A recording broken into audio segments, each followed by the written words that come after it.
the live weekly update today, which I'm going to get settled into because I'm not fully ready. But today is January 28th, 2026, and I think this is going to be a relatively short one because I have to make it short. So, all I really want to cover today is tell a little bit of a story and recount my experience with becoming someone who does birthday parties. This is kind of funny. I don't know. Um, it's weird to talk about birthday parties because this birthday party I want to talk about, a friend reached out several months ago and was like, "Hey, I have this idea. I really want to do something for my community. We all need something. Like, we need to be able to connect. People are craving this space for connection. So I want this to be my birthday party. Can you help?" And I was thrilled with the invitation to do this. And then, of course, in the time that passes from booking and scheduling a birthday party and having like ideas and conversations of what that could look like, um, more stuff happens in the world. So the birthday party was last Sunday, and on Saturday morning, that was the morning that Alex Preddy was murdered by ICE agents on the streets of Minnesota. Just a couple of weeks after Renee Good, and that was just a week or so after Keith Porter had been murdered. And in the meantime, many of other atrocities have happened, and people have been harmed and detained, and families have been traumatized, communities terrorized, and people have been, still organizing and resisting. In Minnesota, it's been really amazing to watch.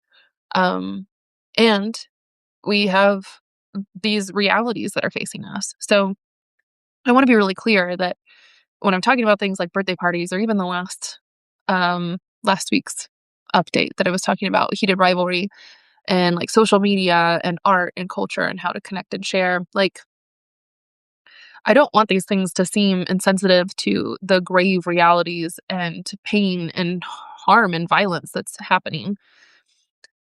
I just think that we also, like, in order to move through what happens, we need a solid basis and a solid foundation within ourselves and with each other to understand what is going on, why is it happening, and who are we in it.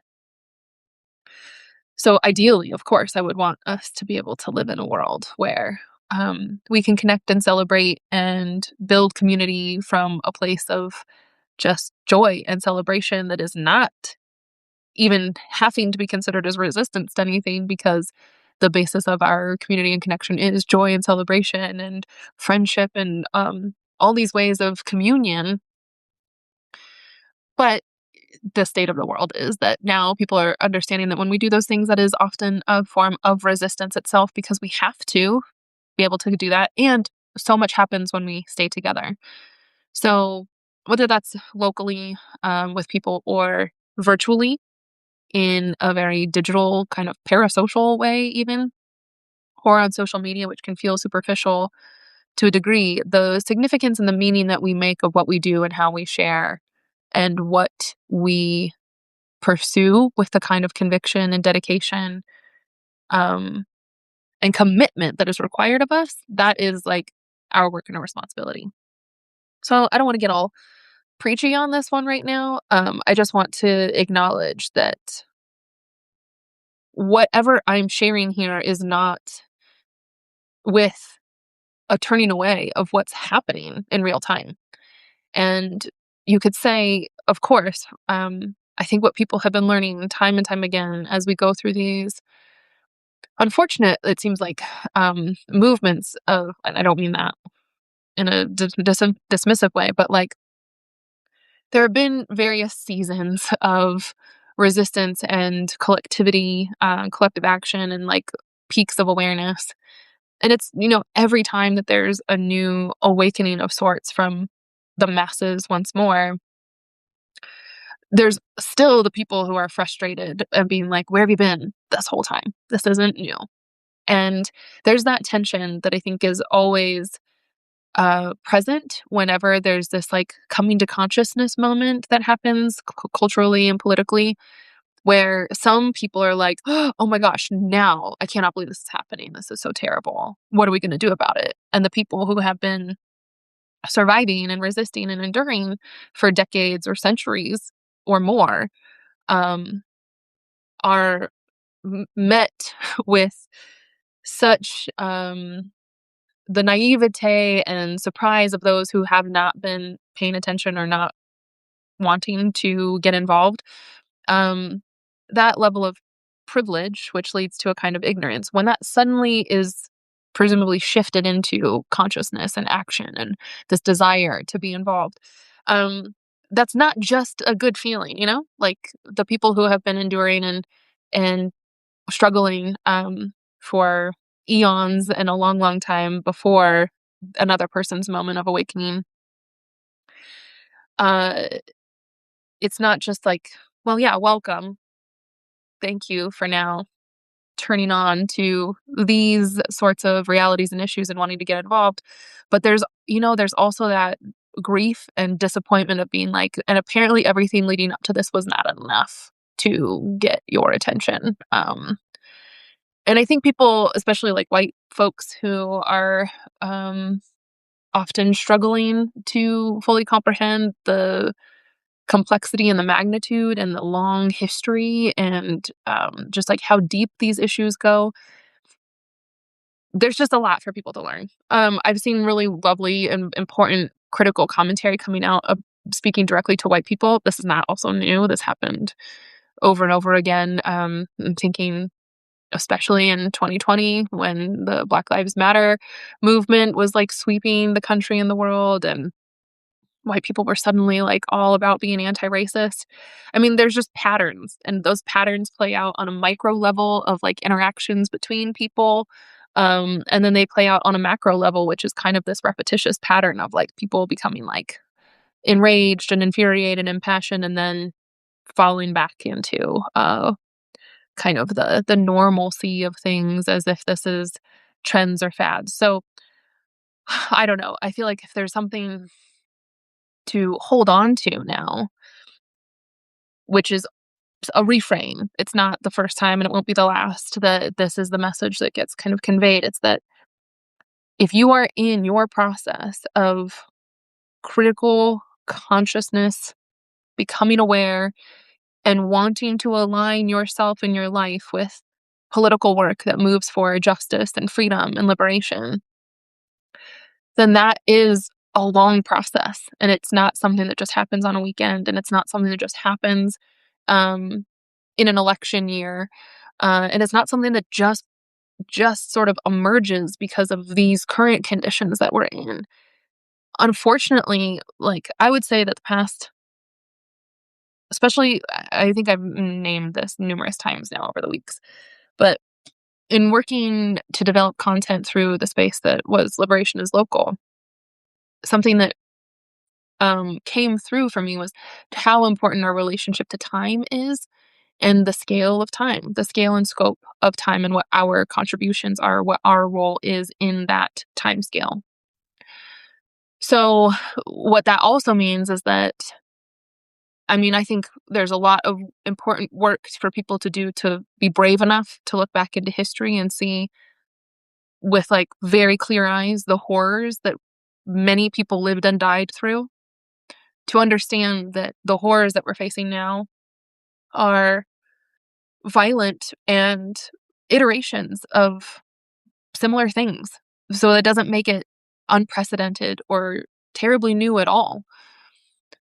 And then if we're brave enough and strong-willed enough to really project ourselves into the future, it is very likely that things can get worse. So that's it's not to say that it's inevitable or not to resign ourselves as if there's nothing we can do, but it is something to just kind of keep your feet grounded in reality, to say, if this is the worst thing that some people have opened their eyes to, and it's so shocking enough to kind of shake them out of this stupor that they maybe have been comfortable being in, that's a little precarious, because what about if and when this continues and shapes itself into uglier forms.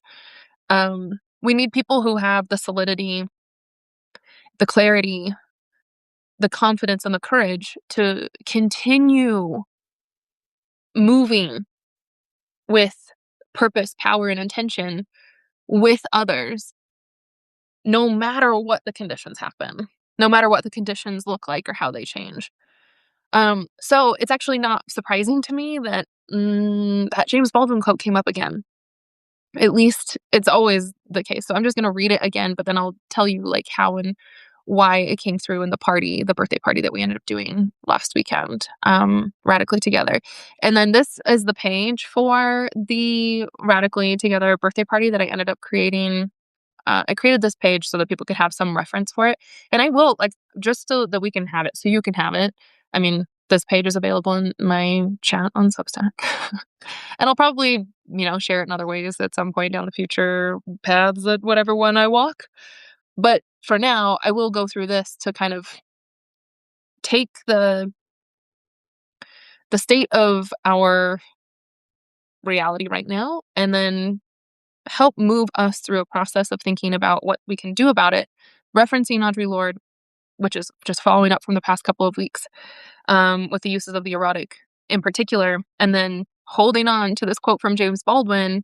But beyond that, also employing a sense of possibilities for radical imagination and a model of abundance. I said last week that I've been thinking about elegant ecosystems of abundance and what that means. So, from a place of liberation, I think that if we're thinking about liberation, if we want liberation, if we're moving from a place of liberation, despite how oppressive our conditions really are, I believe there are certain concepts and values that are necessary for us to like really get attuned with, like intimately familiar with. And that's especially a notion of responsibility, which comes from a place of like knowing yourself. Um, and I'm not going to do a whole lot today about like unpacking all of this, but I will say that this has become sort of the one major artery of my philosophy and thinking over the past couple of years about how to articulate like what we do to navigate through the overwhelm. In fact, oh my gosh, I'm not prepared. Damn it. In fact, I wanted to do this. Maybe I'll have to do it next week. We'll see. I actually have 5 pages that I've created that I call reflections for moving through. And these are messages and reminders to ground yourself as the world changes and you do too. So those 5 pages I made in 2024, and they're sort of like a presentation of all these little nuggets, like pebbles of wisdom that have been helpful for me, that are kind of like just what I always carry with me. And I wanted to make that available for others. This was a request. Actually, a group of teachers were like, "Can you help us move through this?" And so that turned into a 5-day kind of short check-in meditation project where each day I would present a different page of reflections. And those reflections for moving through as the world changes and you do too, messages and reminders to keep you grounded. They included things like recognizing our humanity and um, knowing that we're part of a movement and like understanding that there's wisdom that we can use for this, and then something about liberation too. So maybe I'll do that next week. But those pages are available. You can find them on my website, coriwong.com, right now for free download as well. It takes you to my Buy Me a Coffee page, but that's where they're at. And maybe that's what we'll do next week. I don't know. So in the meantime, back to where we are today. In the meantime, I'm going to go through this little process that I created for the birthday party, Radically Together. My friend Hannah, she entitled that Radically Together. And the idea was that, she's like, I just have so many people in my life who are amazing humans and are so like generous and beautiful and community oriented. And she's like, but people don't know each other. Like, and so we get these, formulations of, I was thinking of it as like a bike wheel with spokes, like the hub and then the spokes that come off of it. That sort of radial structure puts us at a center, but that is most beautiful when there's overlapping networks. actually, this is also calling back to kind of the mycelial network or the rhizomatic network that I was talking about last week as well, of like how we can be connected to each other. One person cannot just hold 100 other people, but we can hold each other and then have these sort of multiple degrees of connections and overlaps to reinforce those relationships. So that's what she wanted to do. She was like, I know so many people and I want them to know each other. It's kind of like the bringing together so that people can meet and forge their own new connections and possibly even deeper relationships within community, and let that be a place of like expansion and growth. So her title for her party was Radically Together, Strengthening Our Connective Tissue. Gorgeous.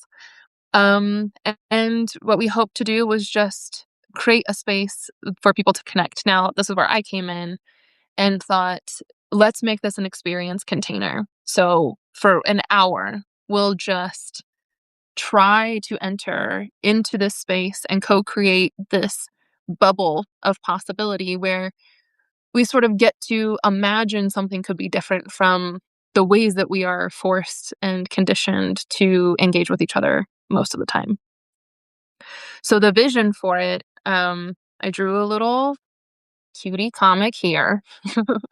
And the vision was like, even if it's just right here, right now, what if we could become a little more free by being together a little differently? And this little cutie says, I get that. And the other cutie says, I can do it. And so even just for a short little while, let's make an experience container where we try to be a little bit more free together.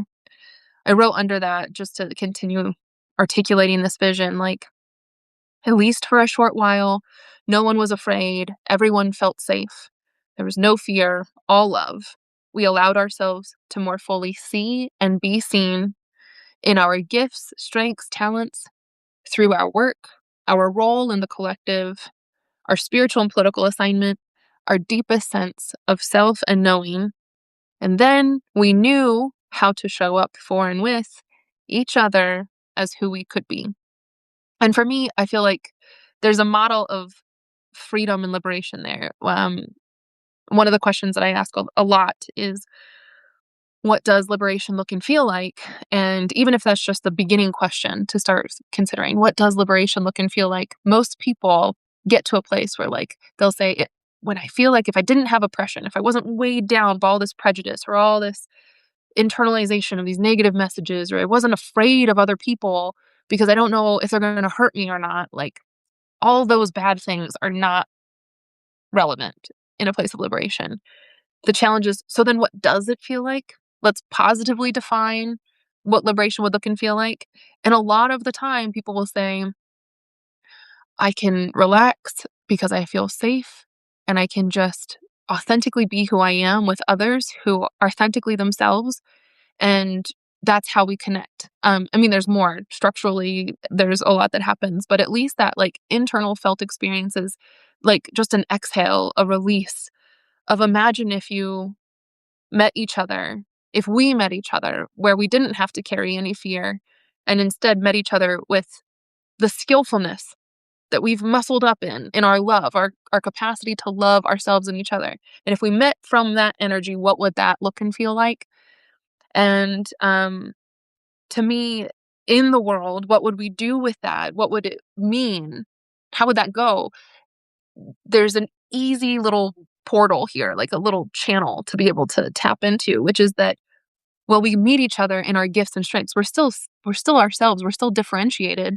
We're not just like homogenous blobs being all free together.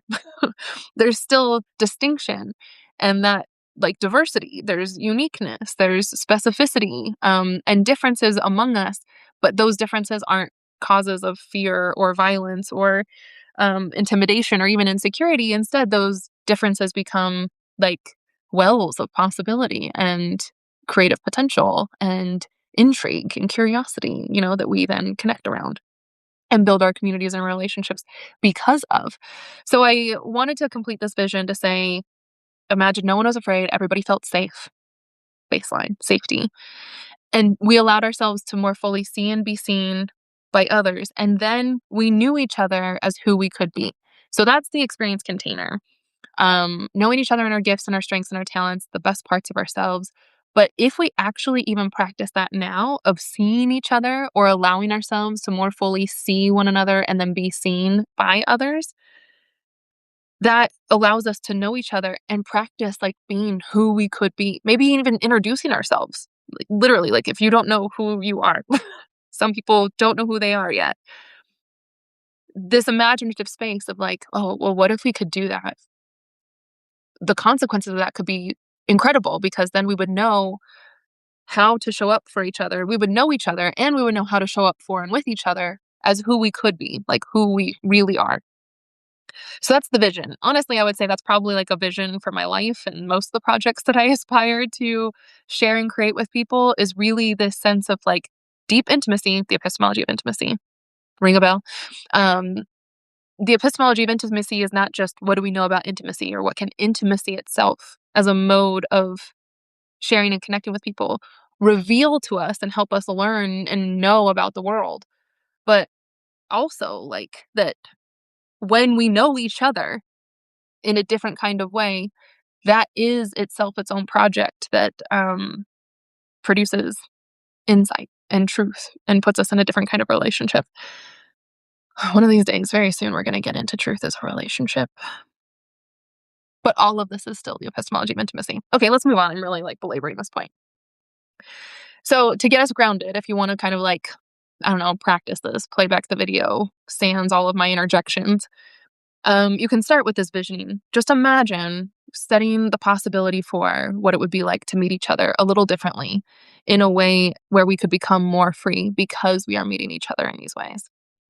So I then went to like a grounding exercise to help us all like get into a space of really being able to make this little container for our short time together. And that starts with an imaginative, radical imagination question, similar to what I've said about what would liberation look and feel like. This question I really like of how would it look and feel to meet if we were free? And maybe that's something you want to write down, something to journal about, something for your own reflections. How would it look and feel to meet others if we were free?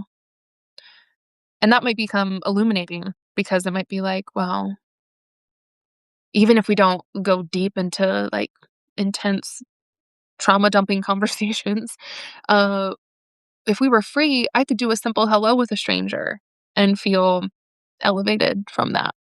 Um, or if we were free, it would look like the kind of exchange that feels like a hug, regardless of who we are, you know? I don't know, but I want people to get into this place of like, we can't do it if we can't even imagine it. We can't expect to change our relationships and our realities if we can't even fathom what that would look like. So, in this capacity, what would it look like? How would it feel to meet each other if we met as free beings? Oh my goodness. The next sort of layer for this imaginative grounding in the possibility of process is about abundance.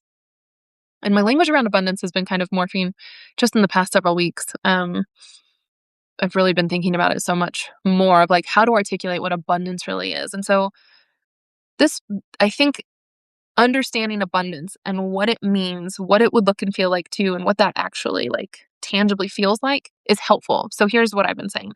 Like abundance is we already have access to enough and we have enough to meet all of our needs.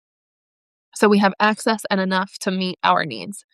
And most importantly, the enoughness and the access to that to meet our needs is available to us with very little cost to our lives. I think our lives in terms of our stress, our time, our resources, our well-being, our energy, like it does not require or drain us of our own life force, our soul, our our time and experience to get access to what we need. Abundance to me feels like it's there, it's available, it's enough, and you are not drained in the process of acquiring it or sharing it. So this is the setup. What would it feel like? What would it look like to meet if we were free? And imagine that this is happening in conditions of abundance. And all of this is going to get to these questions that if we could provide what you need, so that you don't have to worry about basic needs, food, shelter, you're safe. You don't need to worry about having supportive relationships around you. You have what you need socially, emotionally, financially, materially, all these things. If we could provide you what you need, what then would you do for your work? Or the other question could be, how would you do your work? I like that one. If we could provide what you need, how would you do your work? In other words, who would you finally get to be? And those questions are like, could be mind-blowing questions. I would understand if people hear these questions and they actually just feel too big to even answer, because that's so far away from the lived reality. And again, that's not to be dismissive of how harsh and difficult conditions are. I've gotten feedback before that, like, imagining from a place of liberation feels unrealistic or insensitive to, like, what people are really going through. And I hear that and I understand it. I've received that feedback. And there are still just generations of people who have survived by the sheer, like, commitment to imagining better and having a clear vision for what it could be otherwise. Like, you have to believe that it could be otherwise. And I don't think we can believe it could be otherwise if we can't even picture it, if we can't even imagine it. So, at the scale of just you yourself, not even having to, like, re-envision the whole world, but if we can even wrestle with the questions for ourselves, imagine if you had everything you needed, then how would you do your work and who would you get to be? Maybe that feels daunting because it's scary, or maybe it triggers all these insecurities and doubts. I feel you, but push through that and let's explore, who would you get to be? Because ultimately, all of this is getting to a place of responsibility, of knowing that actually, from an abundance model, you have already within you the gifts, skills, talent, your knowledge, your experience, everything that has made you who you are, situated, located exactly where you are with the people and the issues and the problems that are, like, closest to you, that you're right there. That is who you are already. And if we can somehow dig in deep enough to get to, like, what you can do for the collective that is the easiest for you to do, that would be helpful. There's one of these other questions that I've also been toying around with. It's not on this sheet in particular, but um like, I like to think about another way of tapping into this, like, sense of abundance is, like, what do you have that you can give away freely and generously that doesn't drain you? Um, and maybe it's like, "Please let me bestow this upon you. Please let me gift this to you." Like, maybe there's something in you that's like, "I want this to be beyond me." I know for me that that feeling is, like, all of the stories and the philosophy and the learning that I've done. I can't feel good sitting with the the power and the impact that, like, certain lessons have had on me in my life. I don't want that to be just for me. I would rather share the things that I've learned and the connections that I've made that have helped me, so that I can hopefully help other people without them having to do all the work and push through all the life or go through the hard experiences to get that. That's, like, why I think that phrasing of abundance, we already have access and enough to meet our needs at minimal cost to our lives, time, energy, resources, and well-being. Like, I don't need somebody else to just, like, trudge through the mud to get to an insight. If I can say, "Here, this is the connection I made. Please take it. Eat it gently from, you know, this plate that I can make beautiful for you," rather than it being something that you have to dig for, like, destroy your hands and your whole body in the quest to try to find it too. Like, no, let's make it easier for each other. So that's kind of the energy that I come to with, like, what is something that you could give so freely and generously that does not cost you much to give it. Maybe it cost you a lot to get there, to have it, but that doesn't mean that, like, it drains you to give it. So what is that that's in you? I think that maybe puts us in the realm of our gifts and our talents and our strengths. Okay, so part of this, I feel like, I don't know if I've shared this, but here's this little diagram of something that is like a model that combines community and power for me. It's about building community and building power to be part of a movement. This is echoing things that are probably going to start sounding redundant. But I always say community is with whom you move. And I feel like that is important to be able to put some tangible, like concreteness to when we say community. What are we talking about? We need community. We're building community. People long for community or they appreciate their community. And that has to mean more than just our neighbors and just the people who are close to us. Because I think when people really rely on community or need community, um, what we're really talking about are the people who are going to be there, the people for whom we are there also. But community is with whom you move captures this, I think, because it's like these are the people who are your go-tos. They're the ones where you're organizing, planning, and strategizing, yes, and they're also the ones who are like literally moving through life with you so that your experiences become shared resources, you know? So it's a little abstract, but it also is meant to feel very real and tangible. Like community is with whom you move. Who are the people that move with you? As you grow and change, they're growing and change with you. As you learn and struggle, they're right by your side and you're by theirs. That's a sense of community that I think can help us really locate our relationships with real people and question ourselves like, am I showing up for others in that way to be a good community member too? All of this connects back to power, which I'm only leaning on the one phrasing that I describe it as power is the ability to influence the conditions of our choices. But when we're moving with community, not just on our lonesome, we have even more power to influence the conditions of our choices. We make things so much more possible based on our collective shared actions and our commitments and our gifts and talents. Imagine this is like last week I was talking about developing teams of excellence, of just like having the highest talent. If we could cultivate ourselves based on our gifts and our talents to be excellent at our craft, not having to do everything, not the jack of all trades sort of model here, but like focusing on your thing that is yours to do, like shamelessly, boldly. There's a level of confidence and discipline and focus that people who can do that have that I envy. But when people who just know this is their thing and they're going to keep doing it, that's how you develop excellence. But if we had people who are so excellent in what they do, banding together and moving as community, think of the conditions we could create. It's almost like if you need a metaphor, I don't know, I'm thinking of like how to put on a beautiful production. It's heated rivalry, I guess. But like someone who's just incredible at set design and someone who's incredible at music and someone who's an incredible actor, like it's the excellence that makes something so powerful and so phenomenal. And I think that's the way that our reality is built too. So the conditions of our choices, like we all participate in creating the conditions, and that can happen on a small scale as well.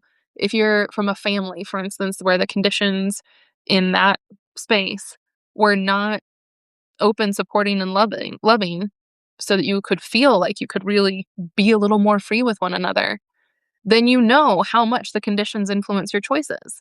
Your choices might feel limited and obstructed even. But if you come from like a family where the conditions were supportive, safe, and loving, and people were known for who they are and celebrated in that way and like nurtured to become even more of themselves, then, the choices of how to be a family or how you even show up can feel much more open and expansive.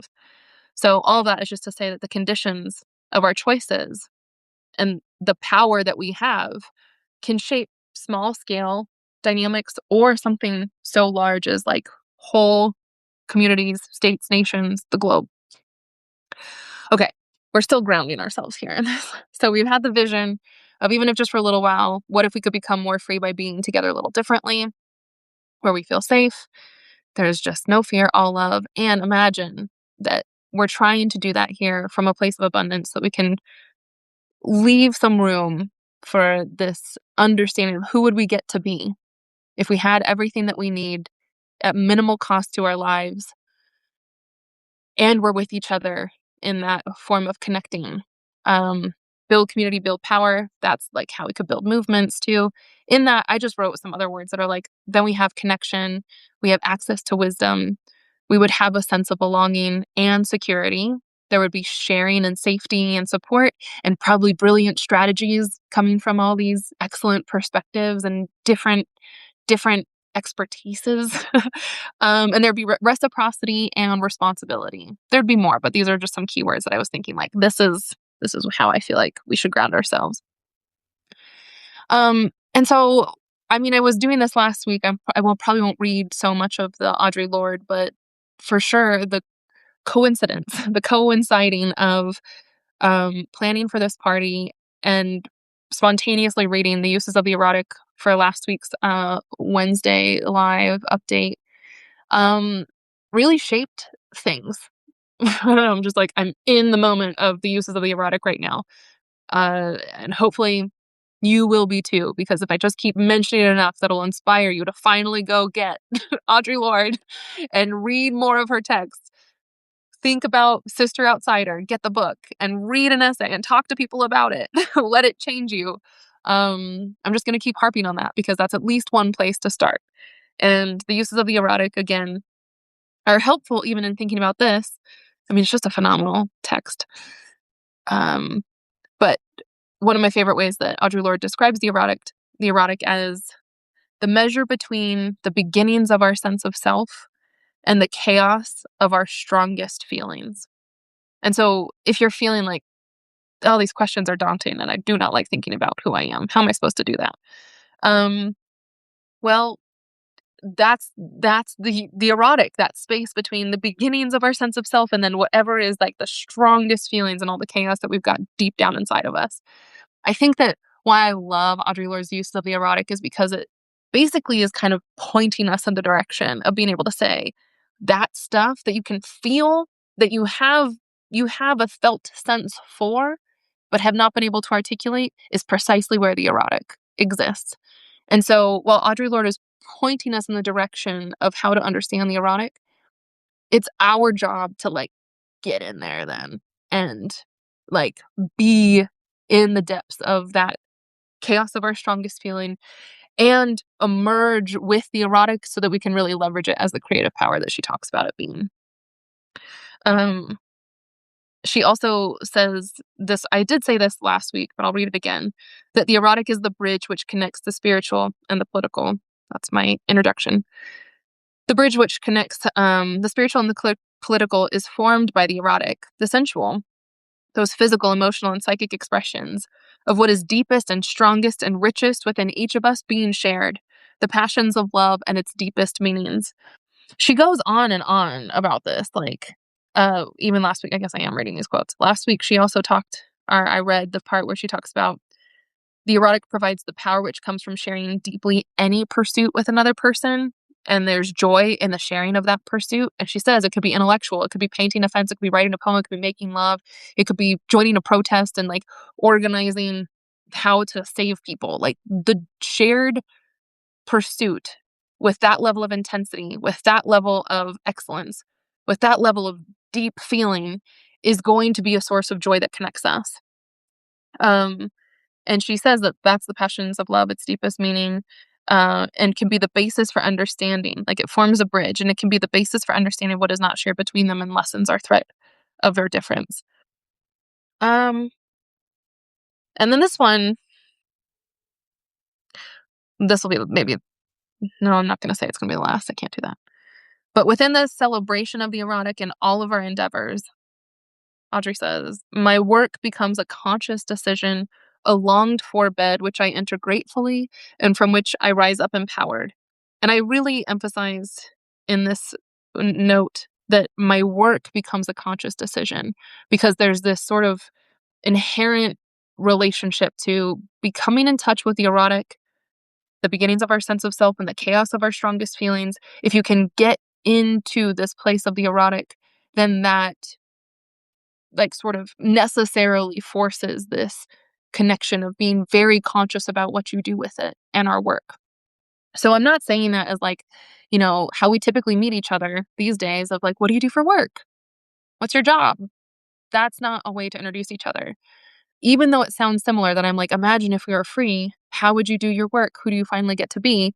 I mean it in the way of like your work, like your assignment, your spiritual political assignment because of who you are. That goes back to Chani Nicholas and the radical self-acceptance.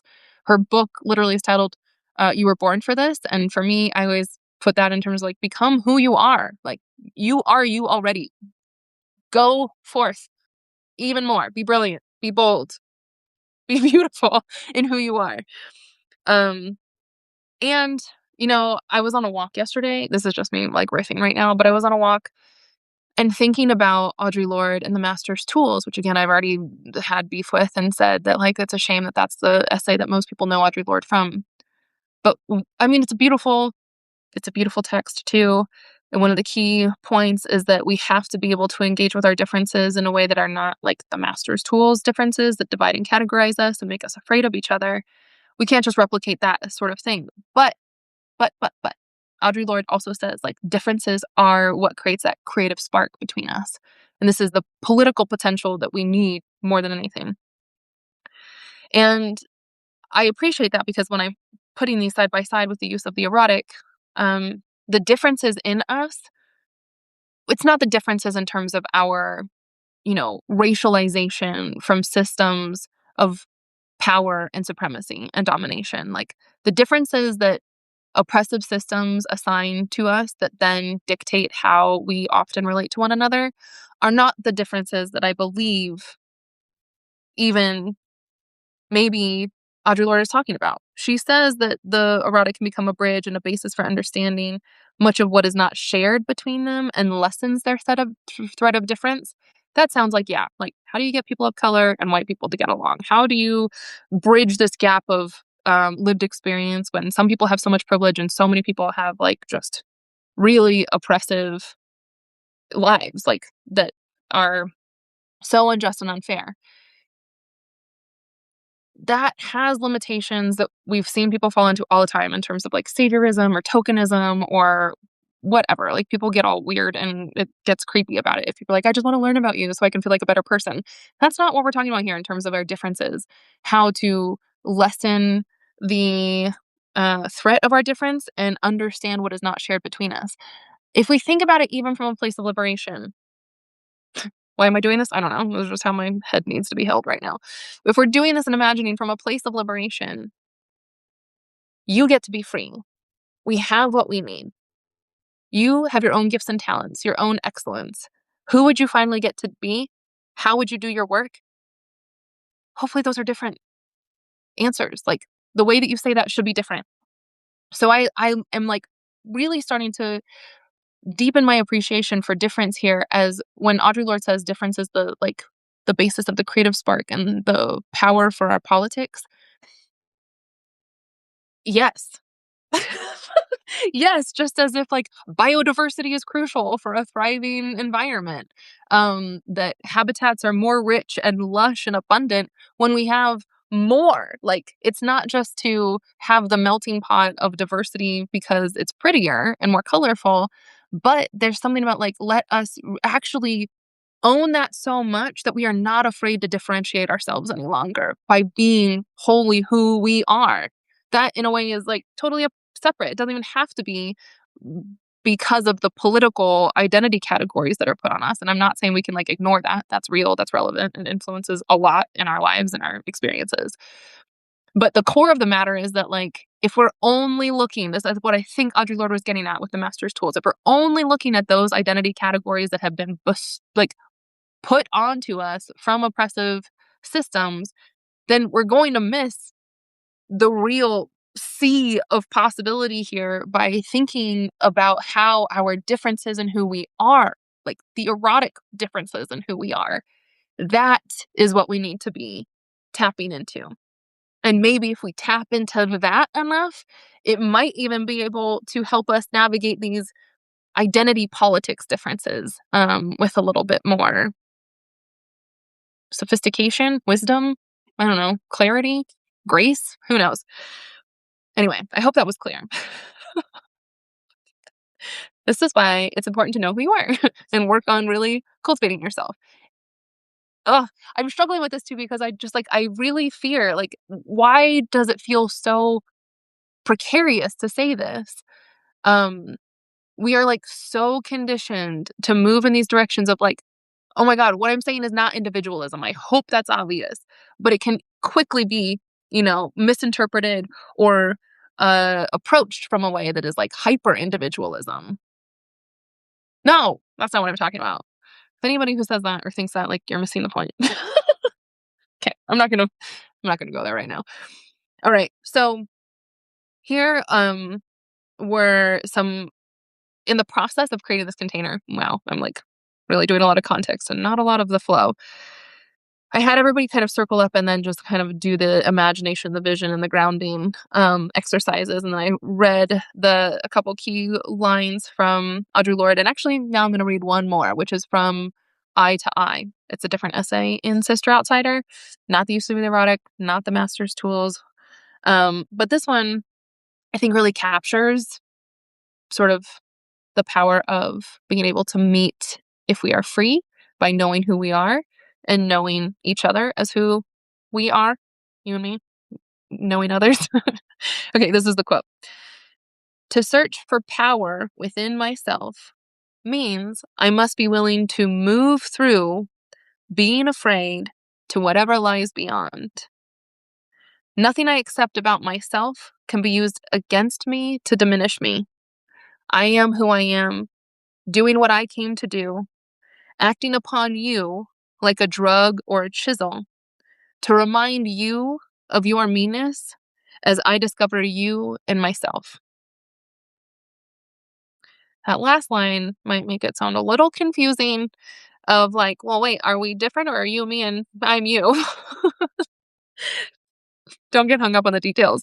Even this language alone, I'm going to go through it again more slowly to like highlight what I hope is just like resonating and you can let marinate in your spirit. That to search for power, the ability to influence the conditions of our choices, power is not a bad thing. Build power, be more powerful. We have power already. To search for power within myself means I must be willing to move through being afraid. And even that, I think communities with whom you move, think of the people who can move with you to get beyond our own fears. That's like creating the conditions of safety and security, the friendships or the relationships that allow us. That is community too. But even if it's just in the way of like willing to move through being afraid to whatever lies beyond, these are the people who are going to hold it down with whatever comes, whatever lies beyond. That's not exactly what she's saying here, but I think it's still, let's make the connections happen for us. Nothing I accept about myself can be used against me to diminish me. This I am maybe doing a little bit extra work here, but I know that there were times and places in Audre Lorde's life when she came out when not a lot of people were coming out.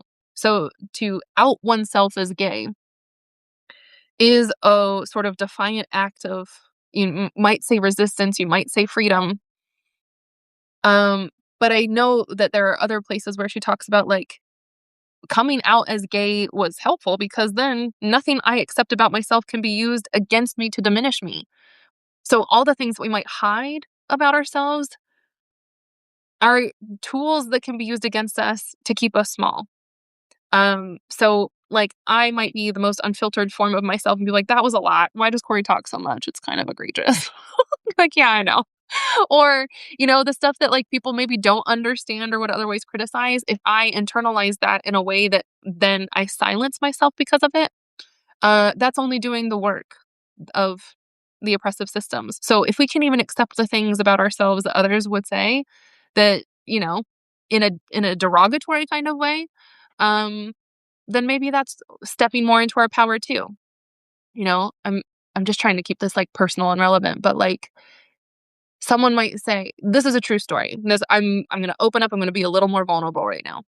That one of the things that I grapple with, especially as we see more and more violence unfold on a daily basis, and more people are getting activated and wanting to like be in the streets, beautiful. And there's more calls like show up, be a person, be involved, get on the front lines. I myself struggle and have for a long time with what is the value of me doing this right now, doing a live stream? What is the value of me sharing Audre Lorde's quotes? What does it mean? And what is the value of gathering people on a weekly basis to talk about what liberation looks and feels like when people are literally being murdered in the streets? It's not to foster some kind of unrealistic disconnection or disassociation. But someone could critique that and say that's not helping right now when there's an urgent need for people to be protected and fed, um, sheltered and warmed. And like, yes, I agree. And there's so much that maybe if you're feeling similarly of like, it can be difficult to stay disciplined and focused on the thing that you do when you know there's so much that needs to be done. But that's also the power of the collective and community and knowing that we all have our work to do and do it excellently. So if I were to bring it back, nothing I accept about myself can be used against me to diminish me. I mean, I've done weird experiments. Like what what is For the Love of Strangers? It's a strange community experience where people get together and talk about my bad ideas for meaningfully connecting. What good does that do? You know what? I actually got to a point of being like, maybe not enough. Maybe that's even the wrong approach. And I literally went through processes with myself of having to say like, whatever I'm trying to do, because I'm such an experimental person and want to attempt, out of the box kinds of things that most people are like, we've never seen this, we don't even understand how to process what you're doing. Even those weirdest, wildest, most experimental projects, I know where it's coming from. Like I know who I am and I know where it's coming from. And other people maybe won't understand it, but that's not even the like heart of the matter that I'm getting at here. There is a very real chance that what I'm doing is not a helpful approach. It could be wrong. It could be a misfire. But I'm trying. Not because I'm like arrogant, but more just like because I've learned a lot and believe a lot and I'm trying to make connections that only now I can take what I've learned and apply it in a different kind of way. Um the trial and error or an attempt and failure is something that I think we have to be gracious with and open to. If something fails, this is so funny because I did a For the Love of Strangers theme on failure, right? And that was the one that most people like really resisted and had a hard time dealing with and accepting. Um, I actually thought we were gonna like have some conflict come out of it because some people were so opposed to really talking about failure as a way of being like, no, it's not a failure, don't blah blah blah. But sometimes I think it's okay to fail. And, like, even if I were to say, "Yeah, I didn't do that. That was not the right thing to do." Like, oh my god, can you imagine the white people? Imagine imagine if white folks who are so afraid of acknowledging their own ignorance or acknowledging that they don't know certain things or they haven't done certain things or they're not prepared or not even capable of certain things. Imagine if they were to say, nothing I accept about myself can be used against me to diminish me. This is totally flipping it on its head. But if they were like, yeah, that's right, actually, I have been pretty terrible and pretty unhelpful and maybe even actually hurtful. If they could accept that about themselves and not like make this about diminishing them, like there's something important there. I don't know exactly how to phrase that, but I hope it makes sense. That again is not that's such a flip because let me clarify this just so that we're not getting confused. In Audre Lorde's case or somebody else's case to say nothing I accept about myself can be used against me to diminish me, that is coming from a place of like when you are your identities, your sexuality, your gender, your ability, your class, all your culture, even your religion, like if this is the thing that is used to oppress you or to keep you quiet or is what is targeted and marginalized, if you can accept that and not internalize that sense of shame, then it won't be something that becomes like the internal mechanisms of oppression are the things that you're carrying out. You don't have to be your own cop. But I think there's this other inverted kind of relationship to say that for people who are so afraid of acknowledging that they don't know or that they are participating and complicit in something harmful and they cannot get to a place of accepting the fact that maybe they're the problem or part of the problem. um, if people could just accept that actually and like accept that about themselves, wow, I think we'd really be making a lot more progress. So, no, you all massage that. Figure out what to do with it. Okay, let me get back on track. So here we are, and imagine you're in this little circle with people and trying to meet each other. If you're like kind of walking through this exercise, this has not been smooth at all. We're not replicating the experience in the least. But these are just some questions. So if nothing else, let's say, now I'm going to offer you some reflective questions that you can write down, process, journal, talk about with other people, or refer to this sheet on your own and think about it. So the whole point of creating this experience container and prompting with this vision and the grounding and imaginative exercises is to really put out an invitation for every single one of us to be who we need from each other. And then the added call is to nurture each other in these ways so that we can grow into the sort of people that we need and who we know we could be. So the first question, to ease into this, I'm going to get a little bit more like long-winded and lengthy because this is something I actually really want to talk about. The first question is, how would you be described by someone who really loves and sees you? This I thought was like a softball question, a little intro. How would you be described by someone who really loves and sees you? I think a lot of people have a tendency to like not want to talk about themselves or feel like they can't talk about themselves, especially in like lovely terms. But maybe it's easier to imagine the people who do love you, your friends or family, the community members who really respect and appreciate you. What do they say about you? And maybe, if nothing else, this is just a possible nudge to pay attention to, like, when someone says something that, like, oh, that felt good that you saw that in me. Like, pay attention to that so that you know that what feels good when people see it in you, and also that there are people who can see you. Um, the reason why I want to talk about this is actually for a very different reason, but there's a concept of loving perception. Now I'm going to give you a little bit of philosophy here. Marilyn Frye is the feminist philosopher who I believe coined the term the loving eye. And then Marie Lugonis, who is like my theoretical godmother, she just was so important to so much of my thinking. She brought it up in her very powerful essay, Playfulness, World Traveling, and Loving Perception. So putting these two together, the loving eye and loving perception, is really this way of understanding that when we have a loving eye, we are not looking at others and seeing them through our expectations or projections of them. It's a way of being like not objectifying people, yes, but also having a loving enough perception to let the real human before us be present and available for us to see. This is different from, as Marilyn Frye puts it, the arrogant eye, which I just think is excellent phrasing. So the loving eye versus the arrogant eye, where, arrogance is assuming so much and then imposing that on others. The loving eye is much more receptive and gives space for the truth of who someone really is to show itself. And Maria Lugonis, in her essay, Playfulness, World Traveling, and Loving Perception, talks about this as having developed the loving perception for her own mother, which I think, is maybe a really tangible, what am I looking for? Like more accessible way of thinking about loving perception, or the way that our perceptions can shift.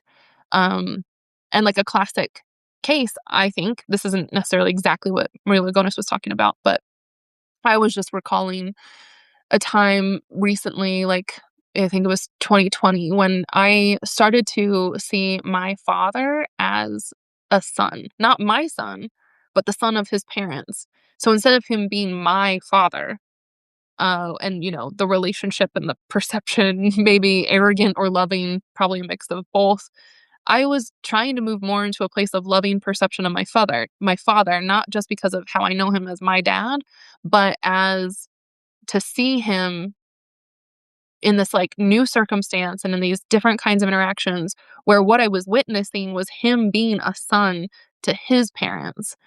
And so to see my father as a child to these parents and their dynamics was like a very important paradigm shift. And I think, that's relatable. We go through that all the time. Or maybe it's when you see like your child as like finally their own adult person. Or when you, I think there are even like, I don't know, I think I've recently heard studies of something about like relationship dynamics or how to have like a really healthy relationship, or build and fuel the attraction in your romantic partnership, it's actually really conducive to intimacy and passion and affection when people see their partners through the eyes of others. Like, if you go to, I mean, this is kind of an extreme example, but say that like your partner is being recognized for something that they've done, and then there's this whole gathering of people at a reception to celebrate them, that you don't just see them as your partner, you get to see how all these other people view and respect the person that is your partner. And being exposed and sensitive enough to like all these other ways that people see that person expands your capacity to appreciate them in a more full way, which I think is maybe another way of modeling like a way to get into more loving perception. Anyway, I have a little model. Man, I want to talk about this so much. I have a little model that I drew once about what loving perception looks like. Maybe I'll put it in the chat or come up with another page about it, or just reference it at some point. When that becomes materialized, this video will be available and you're like, oh yeah, Cori talked about the loving eye and the loving perception.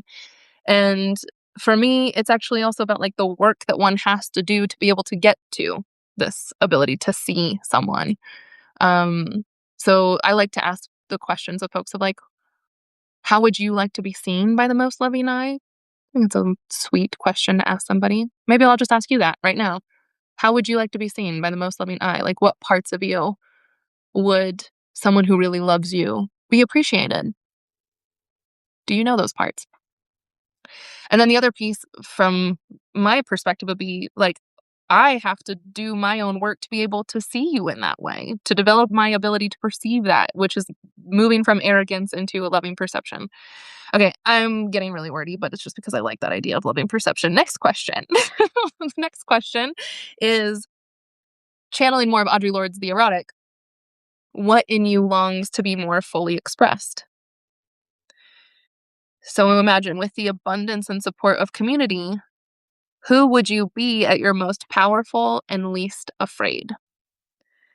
The what in you longs to be more fully expressed, I think, is probably digging a little deeper into the shadows of ourselves and where our vulnerabilities are. I'm picturing the sort of people, like a very stereotypical scenario of someone being like, wow, I'm here in my middle age, being a parent and a wife and working this job, and people know me and expect all these things from me. But deep down, I really just want to grow tulips, like maybe that's it. But um what in you longs to be more fully expressed. Maybe that's like that the when you were a little kid and all you really wanted to do was be a fashion designer, and now you're like, that's so out of reach from me, but I would love to just play with fabrics again. Like, that's the part that wants to be expressed. For me, I know what longs to be more fully expressed is this voice inside of me. I've talked about it before, that I just have a voice in me that so desperately wants to speak. And that's my challenge for myself for the next foreseeable future, to let that be more expressed. But with the abundance and supportive community, who would you be at your most powerful and your least afraid? What would you do? I think that goes back to how would you do your work?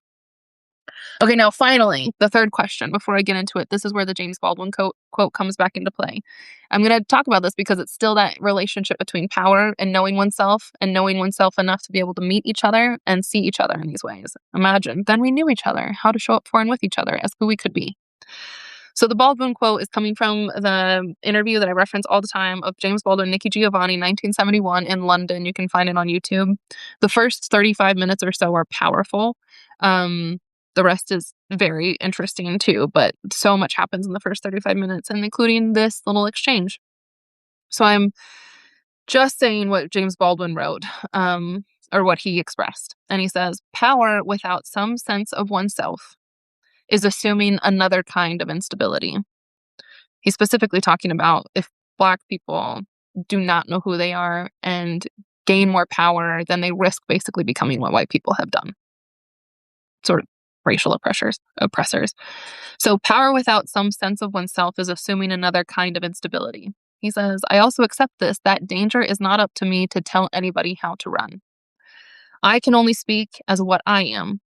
I am a kind of poet.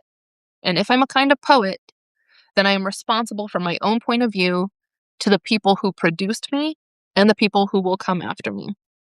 So that when the Holocaust comes, and it will come eventually, sooner or later, if I do my work as I should do it, when I'm needed, I'll be there.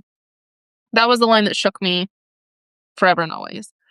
When the Holocaust comes, and it will come, sooner or later, if I do my work as I should do it, when I'm needed, I'll be there. And that is about the foresight, the discipline, the commitment to do your work. Do your work. Even if no one's asking for it right now, even if people cannot anticipate the need for it yet, do your work. Because when you're needed, let's hope to everything we ever believe in that you'll be there. So the third question from this exercise was, from your strongest feelings and your deepest knowing, what is your responsibility? What work is yours to do to help us all get more free? These are big questions, so intense and maybe even overwhelming for some folks to really engage with. But I offered it, as a place to just prompt some of our own reflections. I think we need that when we're feeling overwhelmed and we don't know what to do. If you don't know what to do, start small. Start small by joining in organizations, because we need people to do like all of the actual tasks of keeping each other safe. And when you have the capacity, or if you have the privilege even to really focus in on doing your work, then do it.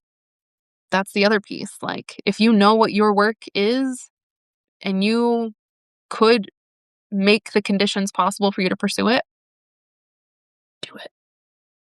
Be that person. Be who we need. Um, yeah, what work is yours to do to help us get more free? What is your responsibility? All right, I'm not going to continue anymore. We're already over an hour. So that was longer than I expected. But yeah, I think there's more to discuss. So maybe I'm gonna make a note for myself. Maybe next week I could talk about the reflections for moving through. Um those pages, which are available for download, and they're free on my website and my Buy Me a Coffee page. If you need reminders of all these little nuggets of wisdom, maybe I'll go through that next week. Um, I also just am thinking that, like, not all of this has to be so deep and spiritual and profound, but more like concrete and localized to where you really are within structures and systems. This is just a final note. I'm not going to go super into it. But you know how DEI, like diversity, equity, inclusion, was like not all that helpful. Oh man, I've been really worried about the places who and the spaces, the organizations and the leaders who like could not handle even the challenge of becoming more equitable and inclusive, or people were like, that's not fair. We need to treat everybody the same. Um, well, at this point, for everybody who said, we want to be an anti racist organization, or we want to be transformative and make sure that everybody belongs, we need leaders in organizations, big and small, to recognize that with power, and that's like structural power, positional power, not even just like the inner power that Lord and Baldwin are talking about from a sense of oneself. But if you are literally positioned to have power within existing structures and organizations, okay, here's the deal. The task is much more real. This isn't about changing your values or your mission statement to become more equitable any longer. We actually need people to step in to their responsibility, which is attached to their levels of power, to literally fight fascism. If you don't know what that means, or you're like, well, I'm not a CEO, so fortunately, I don't have to deal with those big questions and decisions. I don't think that's true. We all have a role and a responsibility here. So I'm going to give you a tiny little framework which I hope can be helpful for thinking about what to do. And this is the easiest way I've been able to boil it down when you're making decisions, no matter who you are, no matter where you are, no matter what you're engaged with or how you're participating in movement and resistance right now. Make it easier for people to get what they need, or make it easier for people to do the right thing. Make it easier for people to get what they need and do the right thing. I like that. Let's just stick with that. Make it easier for people to get what they need and do the right thing. So that might be, you know, making it easier for people to get to what they need by facilitating resource distribution. Um, it it might be protecting people, um, making it easier for people to get what they need. Whether that, however you're in it, make it easier for people to get what they need and do the right thing. And what it also requires, if you're looking for ways to engage, make it harder for people to do the wrong thing. Sounds so basic, but like this is where messing things up or sabotaging or slowing systems or blocking infrastructure or interrupting the natural flow of the status quo make it harder for people to do the wrong thing. And that can be done surreptitiously, it can be overtly in the streets. Make it easier for people to get what they need and do the right thing, and make it harder for people to harm others and do the wrong thing. That's my mode of ethical behavior right now, and a basic model for how to choose what your actions are when everybody needs to be fighting fascism. And when we can see you can do it, there are many opportunities. The responsibility that everybody has right now is to put on the lens to see what they can do and where they have the ability to support others. Okay, that's my soapbox. That's all I'm going to end this on. I am really excited that I'm doing my second birthday party this week. So, Radically Together was one birthday party, and tonight I'm doing another birthday party with a special edition of For the Love of Strangers. Um, and hopefully that'll just be a place to connect yet again. So, thanks for joining, for watching. Again, if you want to get this page, you can get the Radically Together page in the Substack chat. You can get the reflections for moving through, which I mentioned, and we'll probably go through next week on my website and by my Buy Me a Coffee page. And if you want to support any of this, then buying a coffee is excellent, or just becoming like a monthly supporter goes a long way and it helps me a lot. Okay, thank you. Take good care of yourself. Take good care of others. Stay safe, and be who we need.